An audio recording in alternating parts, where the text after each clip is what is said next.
Olá, queridíssimos estudantes do estado de São Paulo, como é que vocês estão? Estão legais? Estão bem? E aí? Começamos nada, estamos no meio de uma sequência de atividades, a sequência 3, a penúltima desta sequência do segundo bimestre. Nossa, eu fico todo complicado aqui, é porque eu estou sozinho, desta vez eu estou com vocês, professor Mauro, Marcel, estarei com vocês ao longo desta aula, uma aula chamada O Manifesto Romântico e Seus Ideais. Tá certo? Então, estamos lá. A professora Tayana está de férias. Nesse momento, ela deve estar cruzando o Atlântico, indo rumo a algum país tranquilo, com sol tal. Mas quem dera, né? Covid está complicado. Mas vamos lá.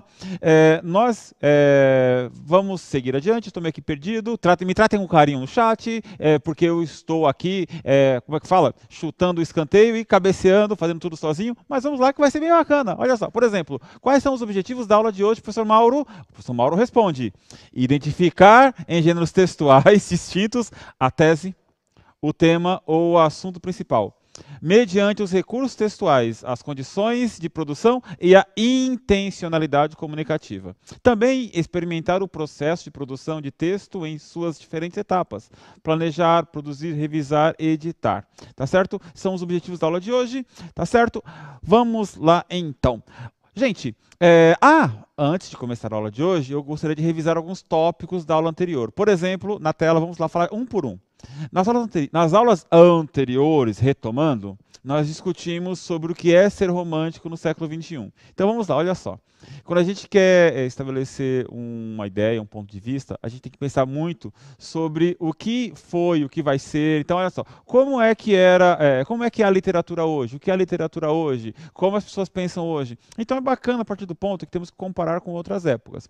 Então é claro, vamos falar bastante sobre modernismo, vamos falar bastante sobre os escritores de agora. Porém, eu perguntar para vocês como é que era o romantismo hoje, a gente, olha, pensa, como é que foi em 1800, lá na primeira metade do século XIX, quando surgiu. O movimento romântico acabou, falamos sobre isso, porém ainda há ecos do romantismo surgindo hoje. Então, falamos sobre, se você não se lembra, volte lá na aula da semana passada. Nós analisamos também algumas pinturas com características românticas e realistas. E isso é importante, que vai ter muito a ver com a aula de hoje. Ou seja, é importante isso, por quê? Às vezes você está assistindo aquele filme e você fala, olha, eu sei o que vai acontecer. Porque sempre acontece isso nesse tipo de filme. Por exemplo, olha, quando você tem um herói, você tem uma mocinha, o herói salva a mocinha. Aí você fala, puxa vida, isso é novo? Não, isso não é novo. Isso aí vem lá, é mais antigo que o romantismo. Mas vamos colocar um padrão aqui? É romântico pra caramba. Tá certo? Imagens idealizadas. Por exemplo, quando você pega um quadro em que você vê tem uma escultura, uma pintura, e você pensa, nossa, esta imagem aí é uma imagem impossível. A pessoa, por exemplo, está flutuando. Então, esse quadro, ele é romântico também. Eu estou passando aqui de largo, mas a gente discutiu isso bastante nas demais aulas. Acredito que seu professor na escola também. E comparamos na última aula as visões romântica e modernista dos indígenas. E isso é importante para nós. Por quê? A gente, na última aula, nós pegamos dois livros, dois textos, na verdade, né? Um texto chamado Ijuca Pirama, da primeira metade do século XIX, e um outro texto chamado Macunaíma, da primeira metade do século XX. E a gente percebe que o indígena, visto pelo olhar romântico, é um índio idealizado, ele é um índio quase que um cavaleiro da Távola Redonda, quase que um cara que é possível lutar ao lado do rei Arthur. E isso é uma idealização do indígena. Eu chamei de índio, porque eu falei com vocês, lembram? Então, olha só, é o termo que utilizavam no período. E o Macunaíma é aquele índio mais malandro, é aquele mais real, né? É aquele cara que bebe, sei lá, que trai, que engana, bem mais real. Agora, é real? Não é real? Cabe o debate. Mas o que acontece é assim: olha como tinha a visão num período e a visão em outro período. Então, isso da literatura também é ver isso. É claro, não é ficar preso a período, não. É ver no texto e ver como é que a época. E aí chegamos na aula de hoje.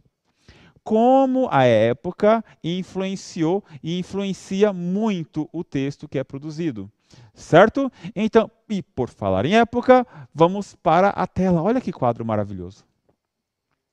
Por falar em quadro, por falar em pintura, olha, abaixo da pintura temos uma legenda que está bem pequenininha. Eu vou dar um passo para frente aqui, ninguém está vendo, tranquilo, olha só.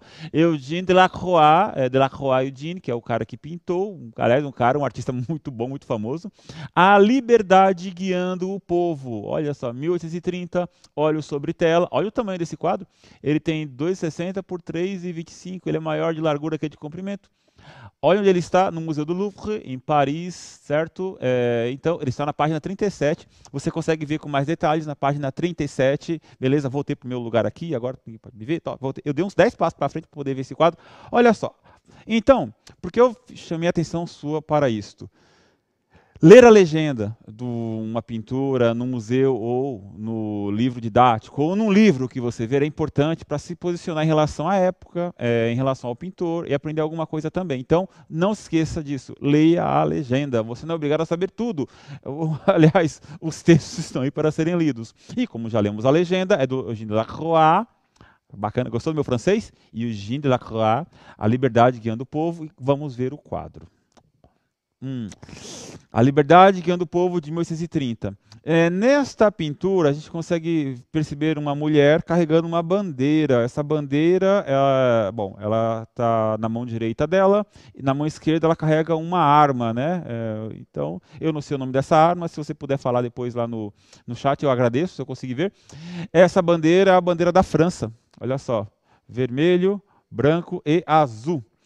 Percebemos que atrás temos várias pessoas em pé, de certa forma, seguindo, porque a mulher olha para trás, mas ela tem um seio nu, o peito nu apontando para frente, ou seja, eu não tenho medo, vou para frente. E ela pisa nos corpos, ou seja, olha, a liberdade guiando o povo.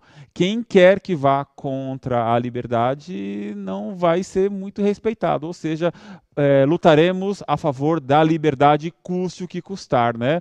O nome do quadro da pintura indica isso, nos ajuda. A época, 1830, nos ajuda a perceber, porque olha só, era um período complicado da história da humanidade, né? Quando é que não foi? Mas nesse período a gente fala sobre vários acontecimentos, por exemplo, Revolução Francesa e as várias guerras que se seguiram após, né? Também nos Estados Unidos, a própria Guerra da Secessão, depois a Guerra da Independência e sucessivamente.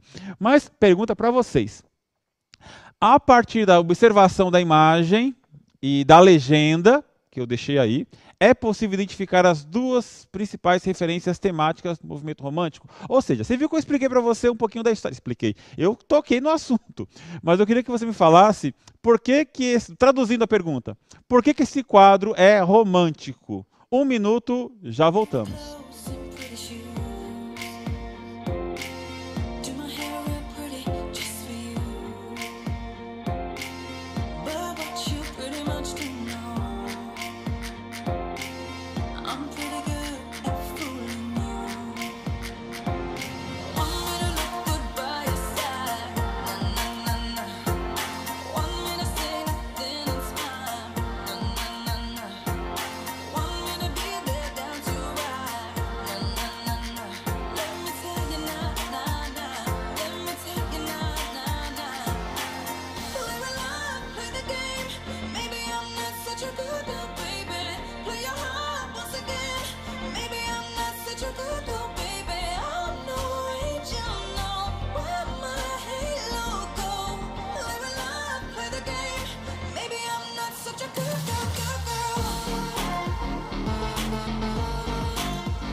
Olá, pessoas. A professora Dora, vou falar o nome dela porque ela disse o nome da arma para mim, baioneta. Muito obrigado, professora. Olha, um abraço para ti.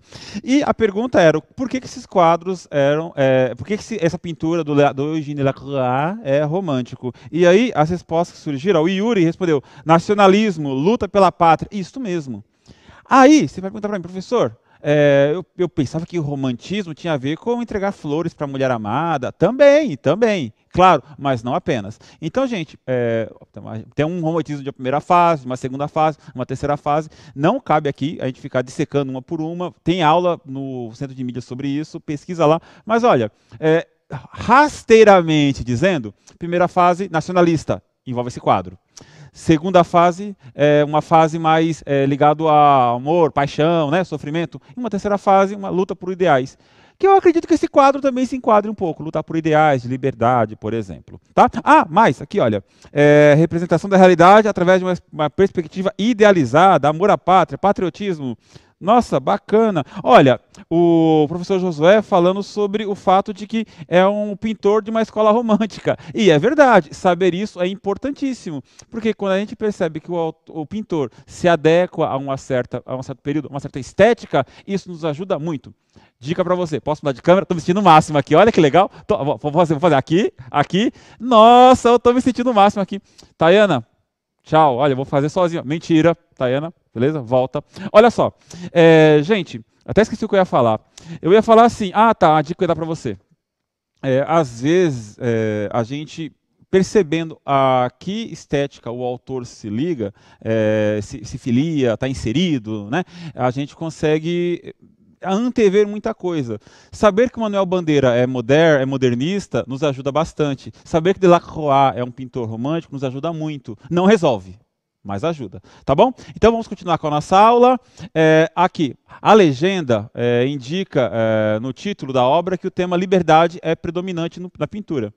A luz no fundo da pintura dá destaque às personagens que estão em primeiro plano, tanto os que lutam pela liberdade em pé, a seu lado, quanto os derrotados, caídos ao chão, pedindo clemência ou sendo pisoteados. Ou seja, quem é que vá contra a liberdade será pisoteado. E vem comigo, sua liberdade, tá certo? Eu vou pela França, certo? Então, vamos falar sobre o trecho da Declaração dos Direitos do Homem e do Cidadão. E vamos ler alguns trechos que foram escritos. Pode voltar para mim, por favor? Olha que bacana. A Declaração dos Direitos do Homem e do Cidadão, vocês já viram, né? Foi um spoiler aqui, ó, em 1789, foram compostos nesta época. E aí, eu tenho que falar para vocês como é que o período histórico influencia. Porque, olha, a Declaração de Direitos do Homem e do Cidadão. Por que é necessário que haja uma Declaração de Direitos do Homem e do Cidadão em determinada época? E hoje isso soa redundante. À medida que eu vou lendo com vocês alguns trechos, perceba, por que naquele período, pense comigo, por que naquele período se fazia necessário em 1789? Lembra da aula de história? Lembra lá, pensa na aula de história, França, Luís XV, Luís XIV, Maria Antonieta, pensa nisso aí, Estados Unidos, pensa em tudo isso. E vamos tentar enxergar com o olhar daquele período. Olha só. Artigo 1º. Os homens nascem e são livres e iguais em direitos. As distinções sociais só podem fundamentar-se na utilidade comum. Primeiro artigo, olha só. Os homens nascem e são livres. Está me perdendo aqui agora, é muito luxo. Os homens nascem e são livres. Então, bom, se há uma declaração dizendo isso, sinal que havia homens que não nasciam livres. E quando a gente está falando de... Aí perguntei e vou responder. Ele está falando de 1789, ele está falando de um período de absolutismo, em que não havia a ideia de, sei lá, república, democracia. Então, estudar um pouquinho do período histórico colabora. Por isso que na aula anterior a gente falou sobre Macunaíma e falou sobre o Ijucapirama. O Ijucapirama, ele é uma construção de um escritor sendo influenciado pelo romantismo. E pelo aquele período histórico, né? Início do século XIX, mais ou menos o período deste texto, dessa declaração, mais ou menos por aí. Já o Macunaíma, ele é uma construção histórica de outro período, opa, me perdi na câmera aqui. O Macunaíma, ele é do século XX, ou seja, influenciado por modernidade, influenciado por indústria, influenciado pela produção de café em São Paulo. Ou seja, se atentem a isso. Mais um trecho na tela. Artigo 2º. A finalidade de toda associação política é a conservação dos direitos naturais e imprescritíveis do homem. Ou seja, não prescreve, ou seja, o direito natural do homem é para sempre. Ou seja, todos são iguais e não é porque você ficou uma certa idade ou você mudou de país, não. Todo homem nasce... A finalidade de toda associação política é conservar isto. Ou seja, o partido político tem o objetivo de fazer o quê? Que os homens sejam iguais. Esses direitos são a liberdade, a propriedade, a segurança e a resistência à opressão. Olha que bacana dizer que é um direito nosso lutar contra a opressão. Ah, isso é novo. Não, não é novo. Está na Declaração dos Direitos do Homem e do Cidadão. Nós temos direito inalienáveis à liberdade, somos livres. A propriedade, a segurança, a resistência e a resistir à opressão. Tá? Artigo 3º. O princípio de toda a soberania reside essencialmente na nação. Nenhum corpo, nenhum indivíduo pode exercer a autoridade que dela não emane expressamente. Aí pode dizer assim, puxa vida, mas eu não sou nada se não for a nação. Não, é o seguinte, a nação existe porque é o conjunto de homens daquela região. É o que está propondo neste artigo. Ou seja, nós nos juntamos enquanto pátria, enquanto nação, daí aquela imagem da liberdade, do povo, ou seja, nós nos juntamos para lutar pela liberdade. Ou seja, a nação existe para proteger as pessoas. Tá? Artigo 4º. A liberdade consiste em poder fazer tudo que não prejudique o próximo. Assim, o exercício dos direitos naturais de cada homem não tem por limite senão aqueles que asseguram aos outros membros da sociedade o gozo dos mesmos direitos. Esses limites apenas podem ser determinados pela lei. É simples. Não faça com o outro o que você não quer que seja feito com você, é por aí, tá certo? Ou seja, posto em lei, declaração. Artigo 5º. A lei proíbe senão as ações nocivas à sociedade. Tudo que não é vedado pela lei não pode ser obstado e ninguém pode ser constrangido a fazer o que ela não ordene. Por isso que existem as leis, né? Por isso que ninguém está acima da lei. Por isso que ninguém está acima da lei. Então, pensando no século XVIII, nos 1700, em como era a França, e como era, sei lá, a luta pelos direitos, então, ainda temos um sexto, olha só. A lei é a expressão da vontade geral. Isso é importante. A lei é a expressão da vontade geral. Não é de uma pessoa só. A lei não é o desejo de uma pessoa, de um soberano. Todos os cidadãos têm o direito de concorrer pessoalmente ou através de mandatários para a sua formação. Ela deve ser a mesma para todos, seja para proteger, seja para punir. Todos os cidadãos são iguais a seus olhos. Nossa, que legal isso aí, vou ler de novo. Todos os cidadãos são iguais aos seus olhos. Aos olhos da lei, todos os cidadãos são iguais e igualmente admissíveis. Deixa eu ver, admissíveis a todas as dignidades, lugares e empregos públicos, segundo a sua capacidade e sem outra distinção que não seja a das suas virtudes e dos seus talentos. Ou seja, você pode diferenciar uma pessoa por outra. Por exemplo, olha, uma hora é professora, outra pessoa é farmacêutico, outra pessoa é médico, outra pessoa é padeiro, tal. Mas assim, tirando isso, o talento de cada um, todos são iguais aos olhos da lei. Se eu cometo um crime, eu tenho que ser punido da mesma forma que qualquer pessoa. Qualquer pessoa. Ninguém está acima da lei. Nossa, isso é tão óbvio hoje. Se alguém chegar e falar para você, olha, eu sou melhor que você. Oh, que estranho, cara arrogante, que cara soberbo. Não, como que alguém pode ser melhor do que eu? Mas se houve a necessidade de escrever isso, é porque em algum momento havia pessoas que se achavam acima de outras. Havia pessoas que se achavam acima de outras. Silêncio constrangedor. Havia pessoas que se achavam acima de outras. Mas, pensando no texto, pergunta para vocês. Identifique no que eu li agora, né, a Declaração dos Direitos Humanos, o contexto histórico e alguns recursos textuais que o diferenciam, como organização dos parágrafos, pistas ou características do texto que indicam a intenção, a intencionalidade de sua publicação. Ou seja, você tem 1 minuto para fazer isso, eu estou enrolando falando para você pensar direitinho e já voltamos.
Obrigado, professores participando das aulas. Olha o Murilo, apareceu aqui agora, o Murilo falando, características principalmente pela queda da monarquia. Oh, gostei, Murilo, bacana, olha, da monarquia na Europa e pela ascensão da burguesia e pela liberdade política, econômica e religiosa. Eu não poderia falar melhor do que você. Murilo mandou bem. É isso mesmo, mais.